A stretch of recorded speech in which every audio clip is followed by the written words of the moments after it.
pretty good. I don't think I could have done any better if I was trying to do that on purpose.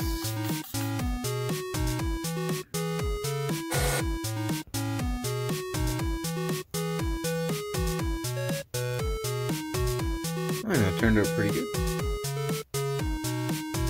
Do a quick hand deburr. I'll probably end up doing a deburr on the machine, but just so we can do a test fit quickly. Oh, that's a nice fit. Yeah, that is going to work out really nice.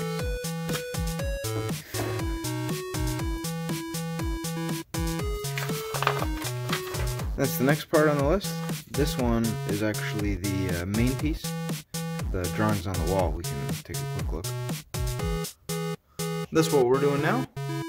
I'm going to do the next setup, and I will check in with you guys in a little while.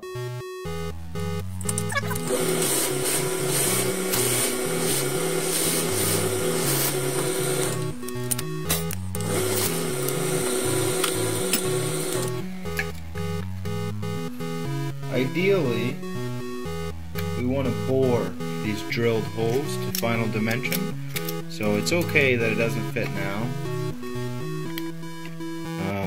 Instead of going out and buying a specialty drill bit for 2 holes, this is just a standard 7/8. We'll bore it to finish dimension, and then we'll get a little bit better surface finish on the inside, and it'll be more accurate. Not needed for what we're doing, but we're going to do it anyway. So, spindle's in the same position. Load the next part. And, you know, with these kind of parts, you don't need to be super careful. They're just plastic parts. The vise is going to sort of deform them anyway, and it's just a Nerf blaster. I just happen to be using the tools that I have available. You could certainly do this on a drill press with templates and spade bits. There's really nothing wrong with that. But, you know, use it if you got it.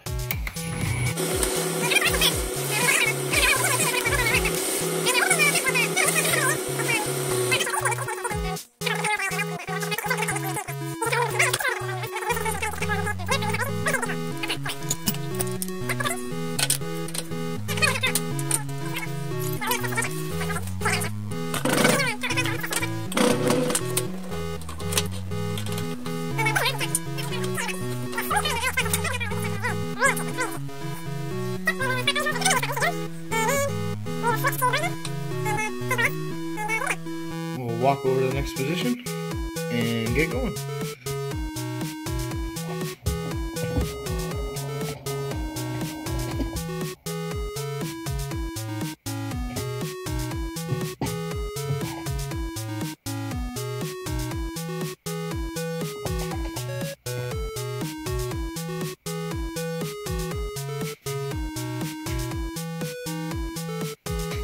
Looks about right.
Next dimension, 0.34.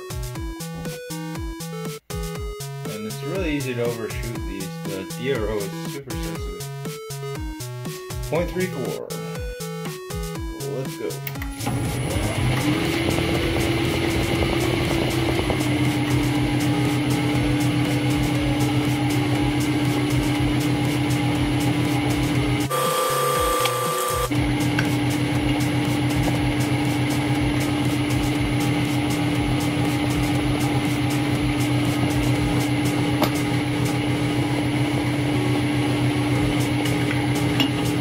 Instead of moving the spindle,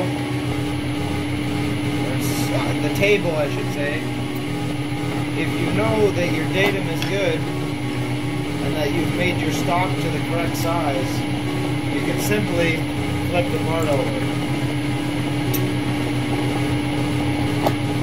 As long as the dimensions are symmetrical. You gotta watch doing that, but usually it is, and since it's my design, I know it is. So that's that. Now we gotta spot the big guy in the top here. The top large hole for the punch tube. That's gonna get drilled and bored. This has to get bored. All these little holes do have to get tapped. However, I'm gonna tap that by hand. This machine can tap automatically. It's such a small tap in plastic. You're likely to pull the thread out without using the tapping attachment, and it's not worth it to set up for 6 holes. So anyway, we will let's spot the big hole, and then we'll get the boring head in. And I'll just leave the drill truck on for now. We can change back to a spotting drill, or in my case, a centering drill. This is called a center drill. It's kind of a lathe tool. It's for drilling holes in the ends of shafts for your center to go. But we're going to use it as a spot drill because we can. So now we got to come over to X9.25, or sorry, 0.925. X9.25. 0.925. I don't know why I keep saying that. You really screw yourself up messing up dimensions like that. X.925. Here we are. Now, what's our Y dimension? Our Y dimension is center, and center is 0.715. So now we'll come over. I'll show you what I'm doing over here. Just following these numbers, following the dimensions on the sheet. So we need this dimension here. So we got to look for that 0.925. And where is it? It's in the center. So we know because of this dotted line it's in the center. I labeled it anyway, but we know because of the dotted line that it's in the center. So we're looking for Y 0.715. Got a little bit of a way to go. 7.114. 7.114. Really fussy. We're gonna call that good enough because we're getting to the resolution of the scale now. These are constantly doing a metric conversion to standard there. So 9.25. So we're gonna call that good as well. And now we can continue working.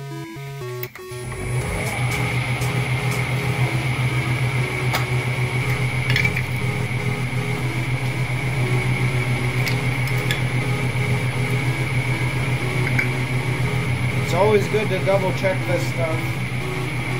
It's extremely frustrating to get this far in a project and then screw it up on the last feature or the last dimension. It's incredibly frustrating, especially with plastic, because there's really no fixing it.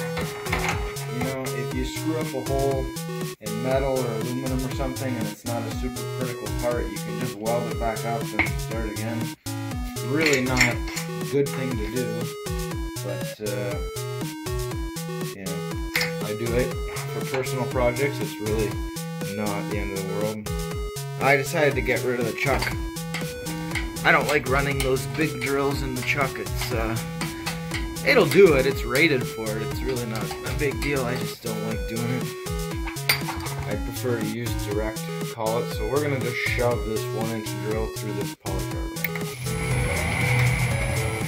Definitely want to slow the machine down, a little bit of cutting oil, and come down to our center, ease into it until we get a good cut going, and then we can start putting some pressure. Now if this was supposed to be a finished dimension, you'd want to do what people call creeping up on it. You'd want to, step drill this to a few sizes and then use the 1-inch for your final hole. You'd want to use a couple smaller sizes first, at least 2. But since we're finished boring this, it really doesn't matter about the dimension it comes out with, because I have almost a 1/4 inch to bore out of these holes. Kind of shitty thing with plastic is you get these big long spirals. The chips don't really break.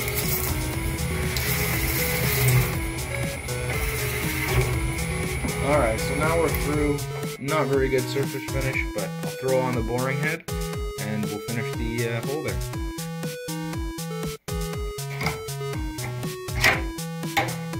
So we got the boring head in, and I've left it set up from doing the pieces for the other, like the plunger tube, the rear of the plunger tube. So this should bore to size without any fussing. So I'm just engaging the fine feed now so I can use the hand wheel. Come up with the table a little bit so we don't have to crank so much.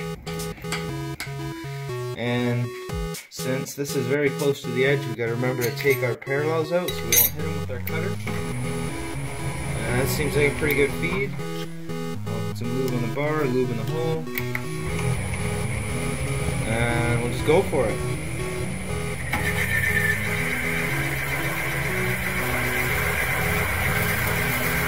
Sounds good. Yeah, I think that was a nice cut. So we're going to clear the chips. And I'll do a nice spring pass coming back. Nice and slow. So it is cutting a little bit on the return, that's okay. Just because that was a fairly large cut that we took. That was basically 250 thousandths. So we will check the fit and then do the other one. So that fit is actually a little tight. So I think I'll dial in maybe a thou or two. Probably more than a thou or two. I'll probably dial in another 3 thousandths and see how that goes. Maybe the tight one we'll use for the front, but I need the back one to be able to slide on there a bit better. So I might not rebore this, but the next one we'll do just a touch bigger. So that's just done by adjusting this little dial here, and I'll do that off camera. Alright, now we'll carefully load our part the same way we took it out. We want to seat it against our stop and against our parallels to give it a good snug. And then in this case I do have to remove my parallels just because I do not have thin enough parallels, unfortunately. So a little bit of lube on the cutter and in the hole, all over the place. And we'll give her a go.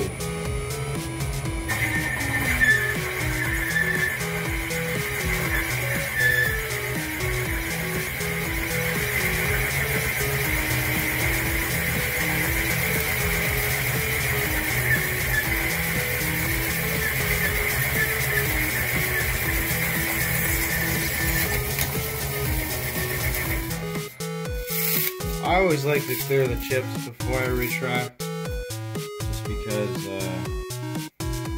I feel like it cuts more with the chips in there.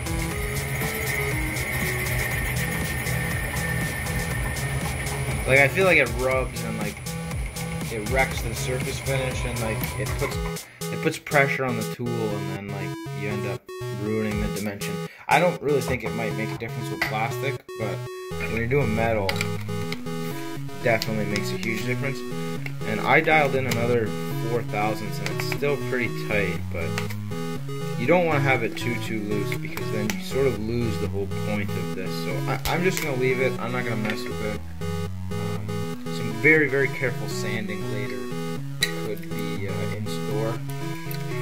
So now we'll bore the last hole to fit the pump, and that'll be it for the machining. I think I'm just about done as far as the polycarbonate parts.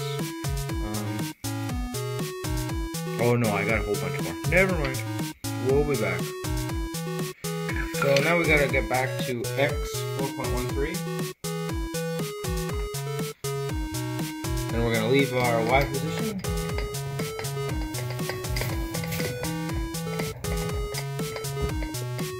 Alright, we're just about there. 4.13. There we go.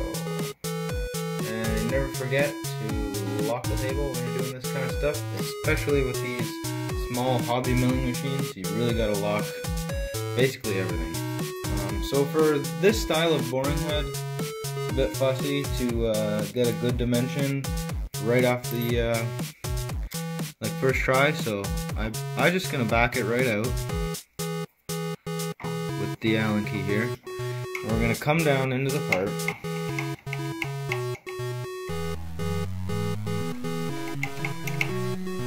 And we're just gonna tighten this until I feel it hitting something. And then when I put it up and down, I notice a scratch inside the board. So that should be just sort of a dust cut right now. And then I'll dial in 5 thousandths. And then we'll check it against the pump. I might need to cut up the barrel so we can check this.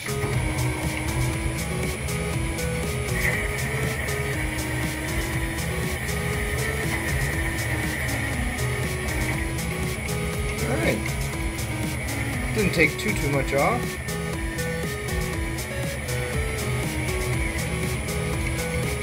Stop the spindle.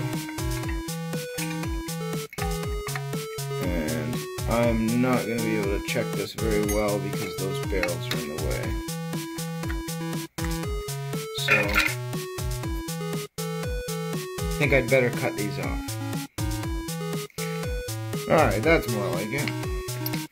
Now, it's very important when you're modifying an air blaster like this that if you have to cut anywhere near the tank, you must pump up the tank to absolute full pressure, so nothing gets inside the tank valve that can cause you a lot of problems. So we're close, but we're not close enough, so I'm going to measure this and dial in the rest of the cut. Alright, dialed in another 5 thousandths.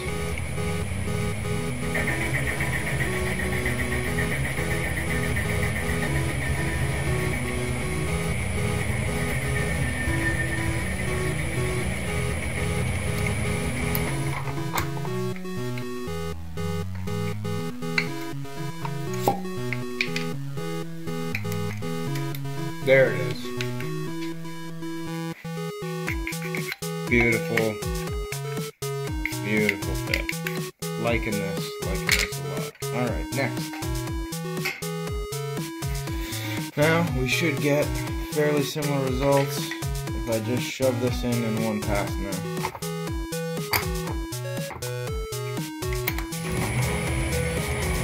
Maybe a little bit of oil. Oh, that hurt.